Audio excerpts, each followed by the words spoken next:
കേരളത്തിലെ കോൺഗ്രസിനകത്തുണ്ടായിട്ടുള്ള ഏറ്റവും ശക്തമായിട്ടുള്ള ഐക്യത്തിന്റെ സന്ദേശമാണ് ആ മുറിയിലിരുന്ന ഓരോ കോൺഗ്രസ് നേതാവും കാലഘട്ടത്തിന്റെ പ്രാധാന്യം തീർത്തും ഉൾക്കൊണ്ടുകൊണ്ട് വരുന്ന പഞ്ചായത്ത് മുനിസിപ്പാലിറ്റി തെരഞ്ഞെടുപ്പുകളിലും നിയമസഭാ തെരഞ്ഞെടുപ്പിലും ഐക്യജനാധിപത്യ മുന്നണിയെ വിജയിപ്പിക്കുന്നതിനുള്ള ഉത്തരവാദിത്വം തങ്ങളുടെ ഓരോരുത്തരാണെന്ന് മനസ്സിലാക്കി ആ ഉത്തരവാദിത്വം നിർവഹിക്കുന്നതിന് വേണ്ടി പൂർണ്ണമായ അർത്ഥത്തിൽ പ്രവർത്തിക്കാൻ വേണ്ടിയുള്ള തീരുമാനമെടുത്തിട്ടാണ് വരുന്നത്.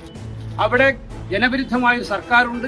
ആ സർക്കാരിനെ താഴെ ഇറക്കുക എന്ന ഒറ്റ ലക്ഷ്യം മാത്രമാണ് വരുന്ന ഒരു വർഷക്കാലം ഓരോ കോൺഗ്രസുകാരനെയും നയിക്കുക എന്ന പൊതു തീരുമാനത്തോടുകൂടി പോവുകയാണ്. വരും നാളുകളിൽ LDFന്റെ ദുർഭരണത്തിനെതിരായിട്ട് കേരളത്തിലെ ജനങ്ങളുടെ പ്രതീക്ഷകൾക്കനുസരിച്ച് കോൺഗ്രസിനെയും UDFനെയും മുന്നോട്ട് കൊണ്ടുപോകാൻ തയ്യാറാക്കുന്നതിന് വേണ്ടി നേതാക്കളെല്ലാവരും അവരെല്ലാവരും സമർപ്പിത ബോധത്തോടുകൂടി പ്രവർത്തിക്കാൻ വേണ്ടിയുള്ള തീരുമാനമെടുത്ത് പിരിയുന്ന മീറ്റിംഗ് ആയിരിക്കും.